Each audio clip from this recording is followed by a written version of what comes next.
Let me ask you this. How many argument has started in your relationship because one of you didn't feel heard?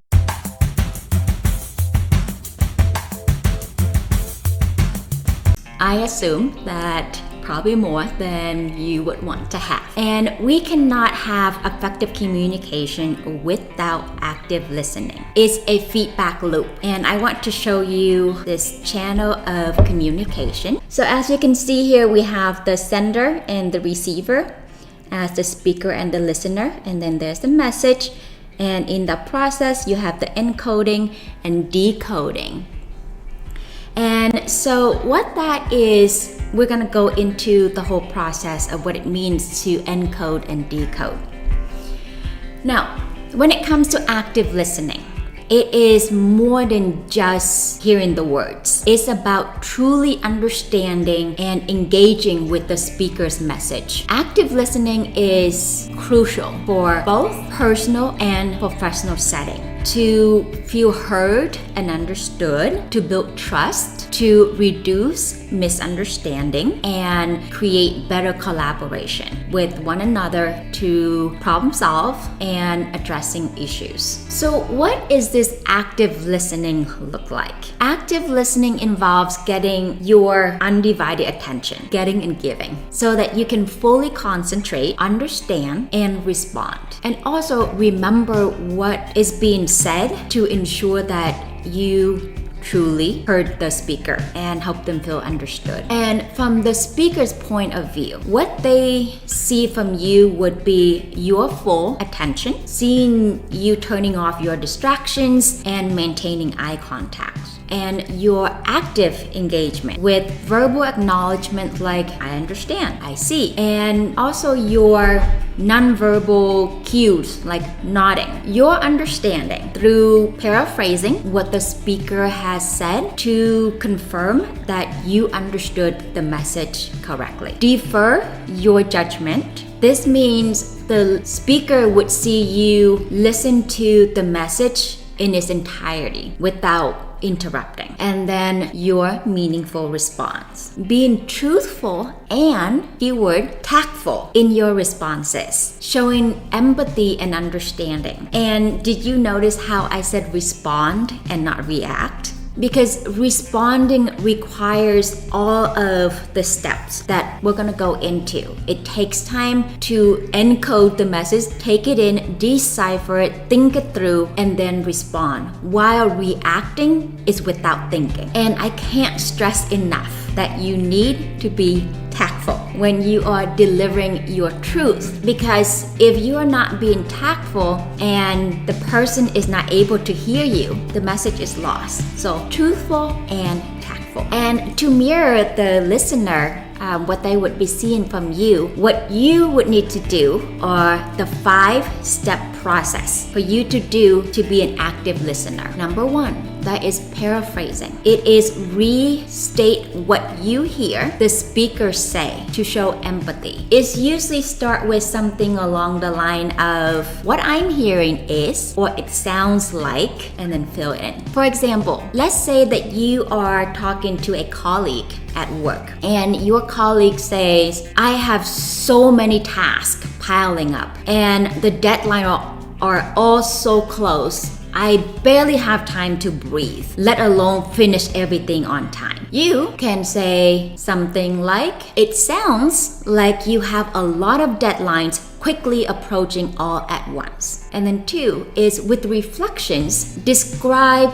the emotions you are seeing in the speaker to show empathy. And it usually starts with something I can see or it seems like. Using the example above, with reflections, what you would be saying is, I can see how this could be very overwhelming and stressful. By paraphrasing, you acknowledge your friend's workload, and by reflecting, you are acknowledging their emotions. You show that you understand their situation and empathize with their feelings, which can help provide support and potentially lead to finding a solution. And in a lengthy conversation, which most of us have most of the time, I would suggest for you to periodically summarize the main points to make sure that you are still following and are on the same level of understanding.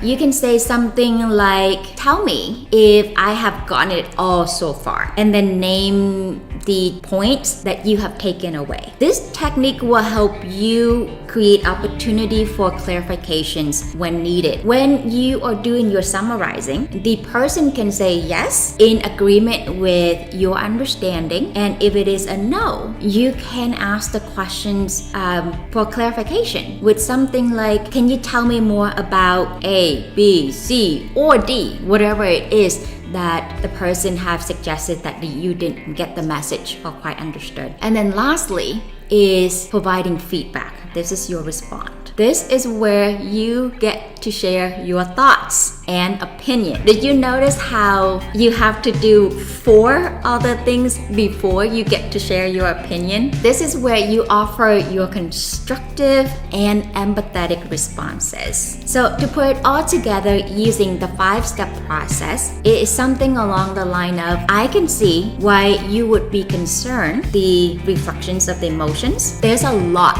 on your plate, the paraphrasing, acknowledgement. It sounds like we might need to reassess our timeline support. And maybe we can prioritize the most critical tasks and see if we need additional resources to help you get back on track. And to put this 5-step process into a personal example, let's say you are talking to a friend and your friend says, I'm really upset because my sister and I had a big argument. She completely misunderstood what I was talking about and my intention, and now she's not talking to me. The response could be, I can see how much this is bothering you. It sounds like there was a misunderstanding, and it seems like your sister might need some time and space, so maybe give it a little bit of time and then try reaching out to her and calmly explain your side. Sometimes giving a bit of time and then talking it out can help clear the air. And as a listener, your body language matters as well. So pay attention to your nonverbal cues. Positive body language reinforces your verbal message, such as nodding to show that you are following along and understanding, leaning forward to indicate that you are interested and engage, maintaining eye contact to show that you are attentive and focused, and avoiding negative cues like crossing your arm, leaning back, looking at your phone, fidgeting, and this can signal disinterest or defensiveness. If I'm sitting there and I'm like tapping my hands when you're talking, looking left and right, looking down, or picking up my phone, most likely you probably would feel like I'm not listening, and you may not want to continue to talk. And so it's important to pay attention to your body language. Now,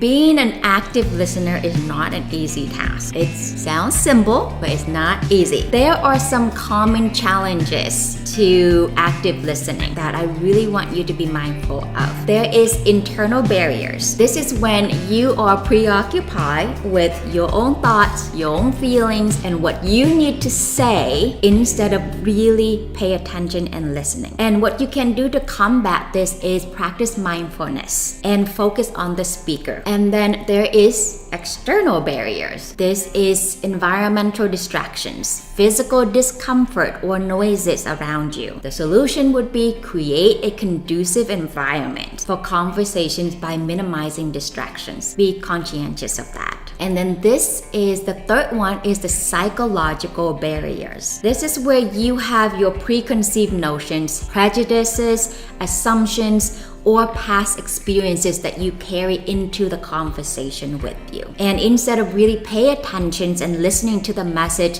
you already have a preconceived notion. You already make up your mind to a certain degree with your own personal biases. And so to combat this is make a conscious choices, a conscious effort to approach each conversation with an open mind. and do your best to avoid making assumptions. As you can see, active listening is much more than just listening. And to master this skill, we must, let's say it with me, practice. Practice listening is crucial. You are not going to develop this overnight. I hate to be the bearer of bad news, that's just the reality. So here are a few things that you can do is role-playing exercises. Practice active listening skill with your partner, with your friends in various scenarios. It's important to start off with something that's fun and enjoyable and then move into something that is neutral before diving into challenging issues.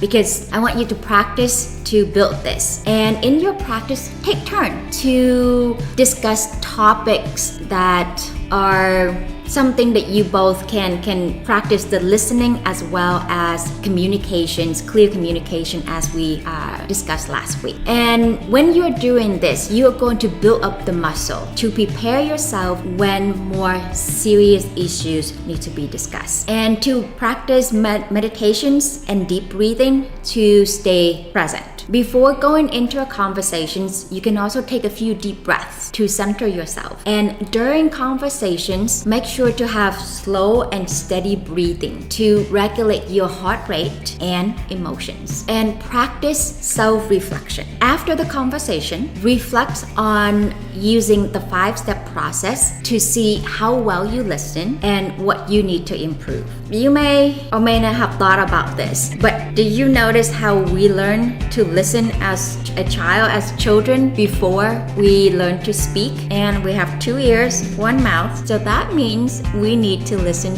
twice as much as we talk.